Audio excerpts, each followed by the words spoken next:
Hello મિત્રો, share બજારની વાતોમાં મિત્રો, પૈસા કમાવા દરેકના જીવનમાં મહત્ત્વનું હોય છે. પૈસા કમાવી અને તમારો પરિવાર સુખી રહે એના માટે તમે રાત દિવસ એક કરીને પૈસા કમાતા હો છો. તમારી ઇન્કમમાં વધારો કઈ રીતે કરવાનો એના માટે ખાસ તમારે વિચારવાનું છે કે એક તો આપ ખુદ કોઈ કામ સારું કરી, નોકરી કરી, ખેતી કરી અને પૈસા કમાવો. અથવા તો તમને પગાર મળે, કોઈ બિઝનેસ કરતા હો તો તમને નફો મળે. આ રીતે તમે પૈસા કમાતા હો. પરંતુ તમારે જો વધારે પૈસા કમાવા હોય તો તમારી બચત કરેલા પૈસાને તમારે કામે લગાડવો પડશે. પૈસાને કામ પર લગાડો અને આ એક બહુ મહત્ત્વનો અને હોશિયારીથી તમારે કામ કરવું પડશે. મિત્રો, તમે સમજો કે તમારે પોતાની કમાવાની એક લિમિટ હોય છે. તમે મહિને હોશિયાર હો તો 50-60 હજાર કમાતા હો, એનાથી વધારે હોશિયાર હો તો લાખ રૂપિયા કમાતા હો. એનાથી તમારી લિમિટ પૂરી થઈ જતી. પણ પૈસાને જો તમે કામ ઉપર લગાવો તો એ અનલિમિટ પૈસો કમાઈ શકે. ધારો કે તમે બચત કરીને 50,000 રૂપિયા ભેગા કર્યા તો તમે દર મહિને જેટલું કમાતા છો એટલું એ 50 લાખ રૂપિયા કમાવાનું છે. જો તમે લાખ રૂપિયા ભેગા કર્યા તો તમે કમાતા હશો એનાથી પૈસા ડબલ 2 જણા કમાય એટલું કમાતો હશે. આ પૈસાની તાકાત છે. પૈસો કમ્પાઉન્ડની રીતે કમાય છે. જો તમે સારા કોઈ મ્યુચ્યુઅલ ફંડમાં રોકાણ કર્યું તો તમને એન્યુઅલ 20% રિટર્ન મળે. તમારા 50 લાખના 10 લાખ રૂપિયા દર વર્ષે એમાં વધારો. તમે મહેનત કરી, મજૂરી કરી અને ધૂમ મજૂરી કરો ત્યાં તમે વર્ષે 10 લાખ રૂપિયા કમાઈ શકો. આ રીતે એક લિમિટ પછી 50-60 વર્ષ તમે નહીં કમાતા તે દિવસે તમારા પૈસા કમાતા હશે. બચત કરવું, પૈસાની સારી જગ્યાએ ઇન્વેસ્ટ કરવું, એસઆઈપી કરવી, સારી ઇક્વિટીમાં રોકાણ કરવું, આ બહુ મહત્ત્વની વાતો છે. જ્યારે તમે પૈસાને કામ પર લગાવો છો તો એ અનલિમિટ પૈસા પેદા કરે છે. જે હોશિયાર માણસો છે તે તેમના પૈસાને કામ પર લગાડે છે અને તેના માટે તે પૈસો તેમના માટે કામ કરવાનું ચાલુ કરે છે. તમારે પૈસાની પાછળ ભાગવાનું નથી.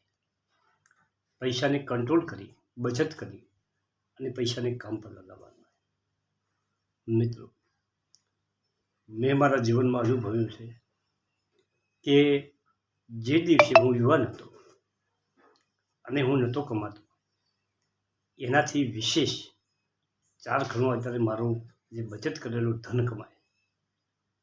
મિત્રો, જો એ વખત મેં બચત ના કરી હોત, સામાન્ય ઇન્વેસ્ટ ન કર્યું હોત, થોડી બચત ના કરી હોત તો મારા પાસે આ પોર્ટફોલિયો ના હોત, આ મૂડી ભેગી હું ના કરી શક્યો હોત. તમારે પણ તમારા જીવનમાં આ બધું લેવું જોઈએ. અદાણીના શેરો વિશે કોમેન્ટમાં વાત કરેલી છે. તમારે જો અદાણીના કોઈ શેર લેવા હોય તો સારા શેરમાં અદાણી પોર્ટ આવે. એના પછી તમે અદાણી વિલમારમાં કદાચ એવા 2-3 લેખ મારે વહેંચવામાં આવ્યા છે, હજી પાકું તો નથી, પરંતુ અદાણી વિલમાર એ અદાણી કંપની વેચવા બેઠી. આવા ન્યૂઝ છે.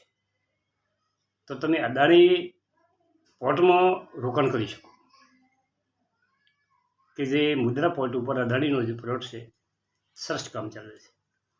મુંબઈ અને કોચીનમાં પણ અદાણીનું કામ ચાલે છે અને શેર 800 કે 750 થાય તમે એન્ટર થઈ અને તેમાં સારો નફો એકઠો કરી શકો. 2-3 વખત નીચે ગયો છે, વળી પાછો 900 આવે છે, વળી નીચે જાય છે. આ રીતે શિફ્ટેડ થઈ ગયો. બીજો ટાટા પાવર પણ સારો શેર છે, બેસ્ટ શેર છે અને પાવર શેરોમાં કાયમ માટે પાવર શેરો વચ્ચે. મિત્રો, તમે પાવર શેરનો પણ ટાટા પાવર લઈ શકો. પીડીલાઇટની સરખામણીમાં જ્યોતિ વિઝન નાની કંપની છે, તમે લઈ શકો. ટાઇટનની કંપનીમાં તમે કલ્યાણ જ્વેલર્સ લઈ શકો. મિત્રો, આ રીતે નાની કંપનીઓ, સારી કંપનીઓ જે છે એ સેક્ટરની એ તમે પસંદ કરી શકો. રેલવેના શેરોમાં RVNL લઈ શકાય. બેંકોમાં તમારે bank of Baroda, Punjab national bank, આવી બેંકોમાં 1-2 શેર લઈ શકાય. ચોક્કસ નીચે આવે તો લેવાના, એવરેજ કરવાનું. બરાબર મિત્રો. પછી વિનેશ પાઇપ તમે લઈ શકો, નીચો જાય ત્યારે. એ સ્ટીલ શેર છે. પછી તમે ઓટો શેરોમાં TVS મોટર ખૂબ વધી ગયો છે, પણ શેર સારો છે, હાઈ ચાલેલો છે. હવે એક મારા મિત્રએ કોમેન્ટ કરી છે કે કાકા તમે 52 વીક ઉપર હાઈ ચાલતો હોય છે, તાર શેરની વાત કરો છો. મિત્રો, મેં તમને આ બધા શેર 100 મહિના પહેલાં કીધેલા. જ્યોતિ વિઝન 1200 હતો તો મારો વિડીયો હતો. કલ્યાણ જ્વેલર્સ 200 રૂપિયા ઉપર ચાલતો હતો તો મેં વિડીયો બનાવ્યો હતો. ટાટા પાવરનો વિડીયો 250 ઉપર ચાલતો હતો તો બનાવ્યો, આજ 300 ચાલે છે. તમે આજનો વિડીયો જુઓ અને આગળના વિડીયો જુઓ.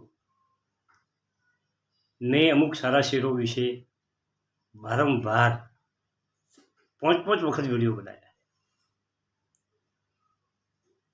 મિત્રો, તમે જુઓ, મેં તમને જ્યોતિ વિઝન 1100-1200માં લેવાની ભલામણ કરી અને એ વખત થયો હતો. 1800 હાઈ થઈ અને 1200 ગયો હતો.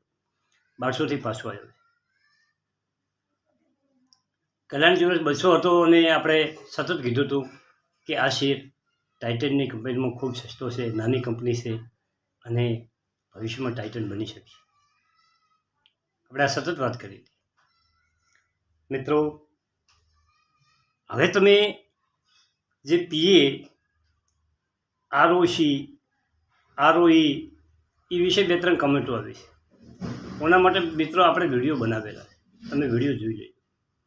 કેટલો PA હોય, PA કોને કહેવાય, EPS કોને કહેવાય. એક શેર દીઠ કમાણી એટલે EPS. જે કમાણી છે એની જેટલા બહાર પાડેલા શેરથી ભાગો એટલે EPS કહેવાય. અને જેટલી અત્યારે રકમ શું ભાવે શેર ચાલી રહ્યો છે એ રકમથી EPSને ભાગો એટલે એને PA કહેવાય. આ બધા ફંડામેન્ટ તમે મોઢે કરી નાખો. તમારે કોઈ શેર, ધારો કે તમને કોઈ શેર તમારા રડારમાં આવ્યો તો મિત્રો, મારો ઉદ્દેશ તો એ છે કે એ શેર વિશે તમે જાતે રિસર્ચ કરી શકો, જાતે બધું જોઈ શકો. એના માટે તો હું વિડીયો બનાવું છું.